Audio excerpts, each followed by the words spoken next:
नमस्कार बंधुरा सिमी ब्लगे सबाइके स्वागत जानाई। तो जेहेतु कालकेर भाई फोटा तो आजके आमार ननद आमादेर बाड़ीते आसছে, तो कालकेर भाई आसবে, तो आजके ननदरा आसছে ताई भाबलाम सबाई मिले एकटू माने घुरते जाबो। तो आजकेर बिकेल बेला একটা मंदिर হয়েছে, নতুন मंदिर, तो সেইখানে সবাই মিলে যাব। প্লিজ বন্ধুরা সারাদিনে আমি কি কি করব আপনারা পুরো ব্লগটা দেখতে থাকুন। চলো তাই দেখো আমাদের ঠাকুর বিসর্জন হবে, তো আমার ছেলেটার এই মাথার উপর দিয়ে দিলাম।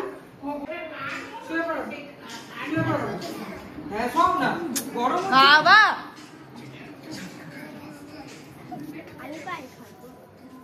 প্রণাম করতে দেখো, ওইভাবে মুখ ভাবে তো ফেলবে না, ওইরকম মালা খুলে নাও না, আস্তে না এ বাবা ঠাকুরটা কোথায় পড়লো এ নিচে ও চলে যাবে। দেখো সবাই নেমে গিয়েছে পুকুরে স্নান করতে। আরে দেবাঙ্গীটা মজা পাচ্ছে, বাবা কোনদিন জলে সাঁতারই কাটে না, পুকুরে নামে না। আরে কি ভারী। তো এই ডাবগুলোকে এবার কেটে নেব, সবাই খাওয়া হবে। চলো আমি গাছের ডাব, গাছ থেকে ডাব পেরেছিল তো শেয়ার করেছিলাম, তো আজকের এই ডাবটা কাটছি। আবার খাওয়া হয়ে গেছে, তো আমি খেয়ে নেবো এবার, গ্লাসে তো নিয়ে নিই। তাই দেখো সবাই রেডি হয়ে গিয়েছে, সোনাইটাও রেডি হয়ে গিয়েছে। তো আমরা এই টোটোতে উঠে পড়েছি সবাই, তো এই যাচ্ছি সবাই মিলে।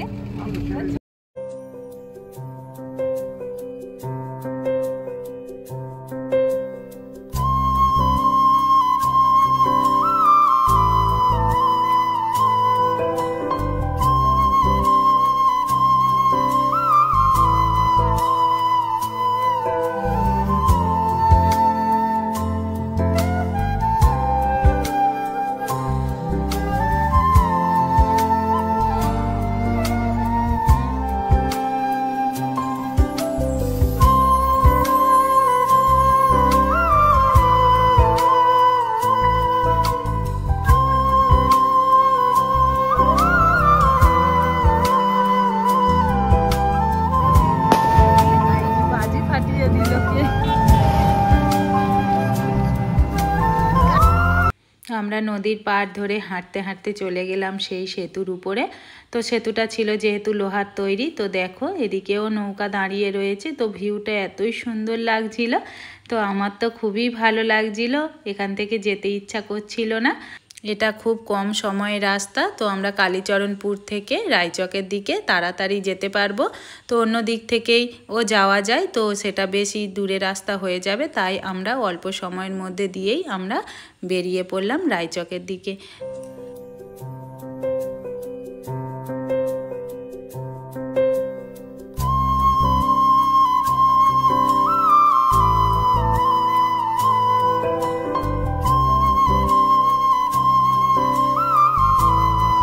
আমরা সবাই মিলে রওনা দিলাম রায়চকের দিকে। সেখানে কি কি রয়েছে দেখে নেব। সবুজ গাছপালা, নদীর হাওয়া আর বিকেলের আলো মিলেই দিনটা হয়ে উঠল সত্যিই অবিস্মরণীয়। নদীর হাওয়া, সূর্যাস্তের আলো আর প্রাকৃতিক শান্ত সৌন্দর্য সব মিলিয়ে এক অন্যরকম অনুভূতি। রায়চকে ঘুরতে আসলে আপনি পাবেন নদীর ধারে নীরবতা, দূরের জাহাজের চলাচল আর স্থানীয় জীবনের এক মনোমুগ্ধকর দৃশ্য। আমরা বিকেলটা কাটিয়েছি ঠিক নদীর পাড়ে বসে, কচি বাতাস আর সূর্যাস্তের রঙে ভেসে। যদি আপনিও প্রকৃতি ভালোবাসেন তাহলে এই ভিডিওটি সম্পূর্ণ অবশ্যই দেখুন। তো আমরা এই রাস্তা ধরে রওনা দিলাম রায়চকের দিকে। তো দেখো কি সুন্দর লাগছে, তো সবাই এই পেছনেও রয়েছে, আসছে সবাই মিলে, তো দেখো খুবই কিন্তু মজা হচ্ছিল।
তো এই দেখো বটগাছটা কি সুন্দরই লাগছে। তো দেখো আমরা যেহেতু সেই হোটেলের কাছে চলে এসেছি, তো এই বটগাছটাতে আবার আলোও ফিট করে দিয়েছে। তো খুবই সুন্দর লাগছে, একদম অপূর্ব দৃশ্য যাকে বলে। তো সবাই সামনে এগিয়ে গিয়েছে, বাড়ির পরিবার সবাই। তো আমি পেছনেই ক্যামেরা করতে করতে যাচ্ছি। তো দেখো তো এই পাতাবাহার গাছগুলো এমন রাস্তার ভাবে দিয়েছে, খুবই তো সুন্দর লাগছিল পরিবেশটা। আমার তো খুবই সত্যিই ভালো লাগছিল। তো এই দেখো মানে এই কলা গাছের মতো পাতাগুলো দিয়েছে, যেন অপূর্ব দৃশ্য, খুবই মানে ভালো লাগছিল। তো সবাই মিলে যেহেতু এগিয়ে যাচ্ছিলাম, তো আমি পিছনে রয়ে পড়েছি।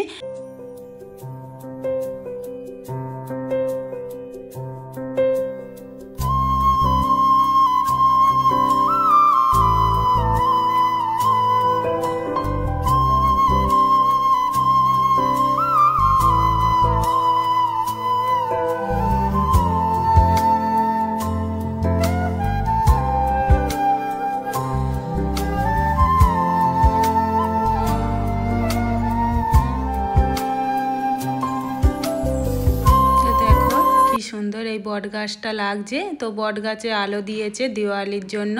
তো আমি এই প্রথম দেখছি বটগাছে আলো দেয়া। তো আমি কখনোই দেখিনি যে বটগাছে এইরকম আলো দিতে।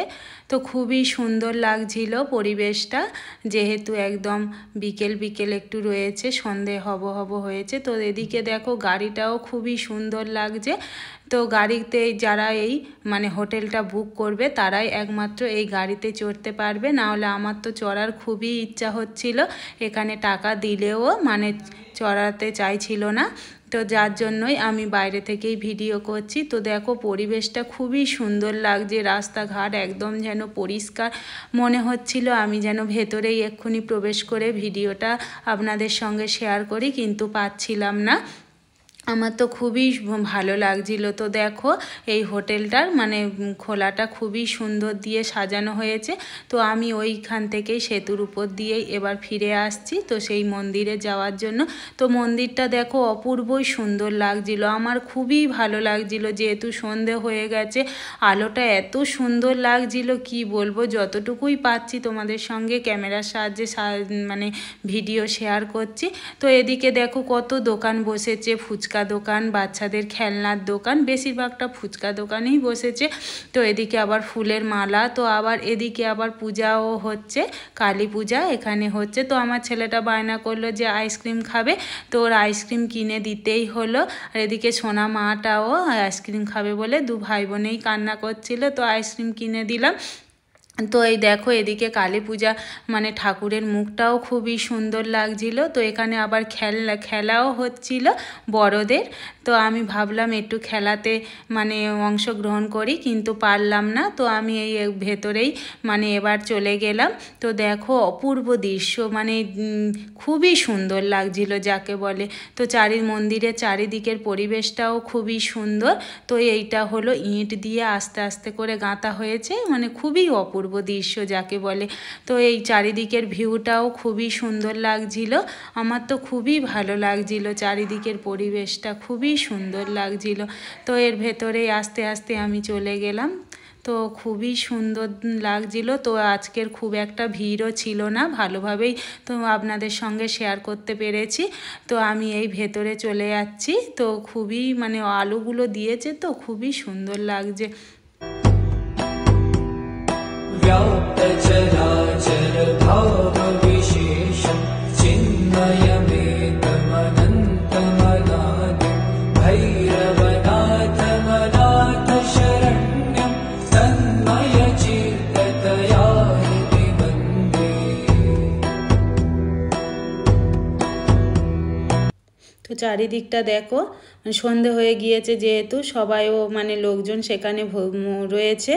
তো খুবই এদিকে দেখো মানে ষাঁড়টাও খুব সুন্দরভাবে মানে রাখা রয়েছে, মানে মন্দিরটাকে মানে একদম পরিষ্কার পরিচ্ছন্নভাবেই মানে গুছিয়ে রেখেছে। আর এখানে ব্রাহ্মণরাও সব সময় মানে পূজার যজ্ঞে সব বসে রয়েছে, এখানে সব মানে পয়সা দিয়েই প্রণাম করছে, প্রসাদও খাচ্ছে।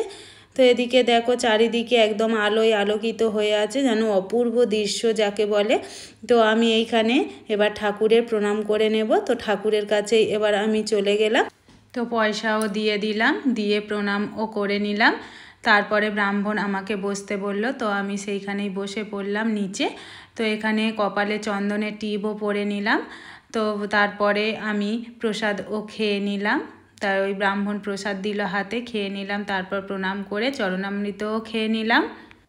তো আমার এই প্রসাদ খাওয়া হয়ে গেল। তো আবার আরেকবারও প্রণামও করে নিলাম, নিয়ে ওখান থেকে সবাই মিলে বেরিয়ে পড়লাম বাইরের দিকে। তো দেখো সবাই মিলে যেহেতু মানে গিয়েছি ঘুরতে, তো ফুচকা না খেলেই হয় না। তো আমি সরাসরি ফুচকা দোকানে চলে গেলাম, কিন্তু অপূর্ব ফুচকাটা খুবই সুন্দর বানিয়েছিল। তো ভিড় ছিল বলে আমরা একটু ওয়েট করছিলাম, তারপরে আমাদের দিয়ে দিল ফুচকাটা। তো ফুচকাটা গালের মধ্যে ঢুকছিল না বলে তো সবাই হাসাহাসি করছিল। তো ফুচকাটার জলটা খুবই সুন্দর বানিয়েছিল, একদম পারফেক্ট। তো এদিকে আমার ছেলেরা খেলনার জন্য বায়না করছে, তো চলে গেলাম খেলনার দোকানে। তো দেখো অটোমেটিক খেলনা কেনাই হয়ে গিয়েছে দু ভাই বোনের। তো এবার আমরা ওখান থেকে বেরিয়ে টোটোতে করে উঠে পড়লাম। তো এই দেখো আমার ছেলেটাকে বললাম যে একটু খেলনাটা দেখিয়ে দে, ও খেলনাটা দেখিয়ে দিল। তো টোটোর মধ্যে উঠে পড়লাম। তো টোটোতে করে সবাই আসছি। তো আসার পথেই তো একটা কালী ঠাকুরের মানে প্যান্ডেলও হয়েছিল, খুবই সুন্দর লাগছিল ঠাকুরটা। তো আসার পথেই সেই পথেই একটা মন্দির পড়ে গেল, সেই মন্দিরের ঠাকুরটাও খুবই সুন্দর হয়েছিল। দেখো এই শিব ঠাকুর রয়েছে সামনে, আর মন্দিরটা এত আলো দিয়ে সাজিয়েছে, খুবই ভালো লাগছিল। তো মন্দিরটা যে এতই সুন্দর লাগছিল, তো সেখান থেকে বেরিয়ে ছেলে মেয়ে দুটো বায়না করছিল বাজি ফাটাবে, তো বাড়িতেই চলে এসে বাজি ফাটাচ্ছে। তো বন্ধুরা, আমার সারাদিনের ব্লগটা কেমন হয়েছে প্লিজ অবশ্যই তোমরা কমেন্টস করে জানিও।